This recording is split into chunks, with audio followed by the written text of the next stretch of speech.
Yeah, wonderful people, viewers and subscribers, welcome back again. This is still BVI Channel 1, where you get undiluted truth. Let me just do this quick one. You know, we had it on the news, and I came across a video of Tinubu's inauguration of his, what he called, Economic Advisory Committee, made up of our own dear governor, Taz Soludo, among which Dangote, Tony Elumelus, and the rest of them, we have found Otedolas. We are all part of this economic team. I think we had a very, very good meeting, and what we discussed is generally about the economy, food security, security of the nation. We discussed everything in detail, and I think there is the economic, presidential advisory, which has been set up. And I think this will look at all the issues and address them. You know, coming from creating job creation, coming from food security, coming from also reflating the economy. So all these things, they've been discussed in detail. I can't give you all the details right now, but we are hopeful, and we're a great nation. We have what it takes to turn around the economy, and we're going to do that. I think, well, as has just been said, it's a tripartite meeting, and designed to, put heads together and to think together. They will have one national economy, and it's the responsibility of the 225 million Nigerians to work together to make it great. And we have all the potentials, and we have all that it takes to make Nigeria, get right through these turbulent times, and put the economy back on a sustainable keel. I think there is a unity of purpose, a determination, the sense of patriotism and determination by all to make it happen. And by the special grace of God, it's now the execution. Once it's all got done, executed, and this becomes a standing committee that will be meeting from time to time, to evaluate how things are going and make recommendations to Mr. President and to the nation as well. It was open, it was frank, and it was exhaustive.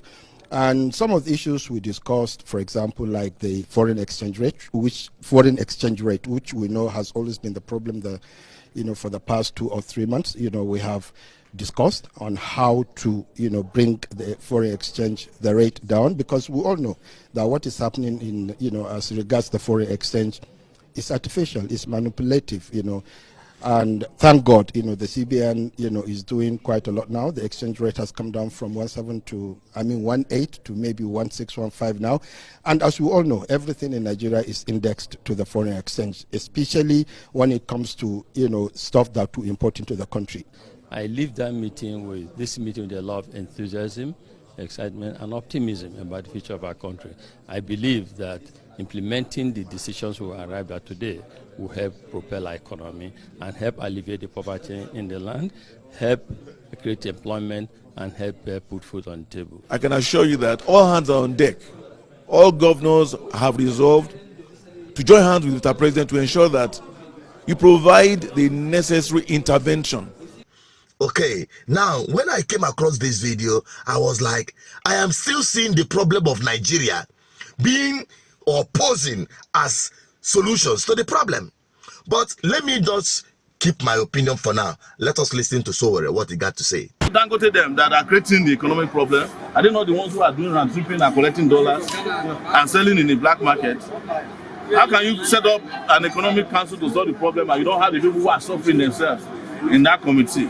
You have to end a system that makes people poor, perpetually in a country that's one of the 6th largest producer of crude oil in the world. You have to end the culture in Nigeria that allows somebody to walk away with 109 billion naira and then get a ship transit title after that. But that is the truth. That is the truth. You cannot be the problem and also want to be the solution. You cannot provide the solution, because the problem of this country is that these politicians have empowered capitalists against Nigerian people and subjected Nigerians to become their slaves. If that is not the case, how could you have Dangote monopolizing almost everything in this country against other competitors. We know what happened to cement. We know what happened to Ibeto. I don't want to go there.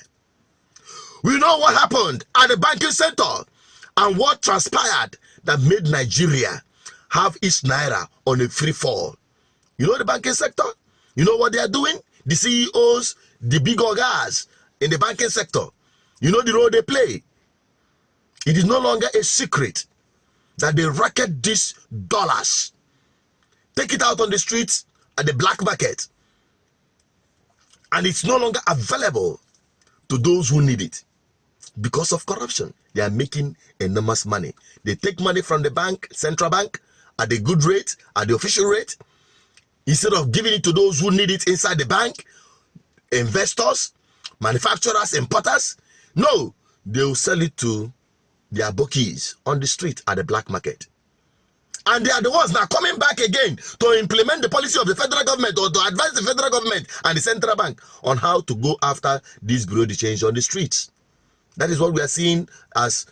That's why I say the sincerity is questionable. The sincerity of purpose is questionable because Nigerians are just looking at their problem, posing as the solution. That is the problem. Yes, we are running a mixed capitalist and socialist economy. It's a mix. But what we have here is a complete capitalist, predatory capitalist economy, eating deep into the livelihood of Nigerian people, investing the commonwealth of Nigerians in the hands of the very few, and making them super rich against the general public, against public interest. And that is where the problem is. And that is why sometimes you need to listen to our analysis, because people like us cannot appear on the national TV, because if we go there, I may be alone there. But thank God for social media platform that gives us the opportunity to highlight some of this problem, and you help us share it to as many people as possible so that you understand where your problems are coming from before you start thinking about the solution. I'm an advocate for good governance. And until sincere people takes over power, Nigeria, we are just seeing the intro when it comes to hardship and bad governance. Let me talk. What's your take on this? Drop it on the comment section. Bye-bye for now.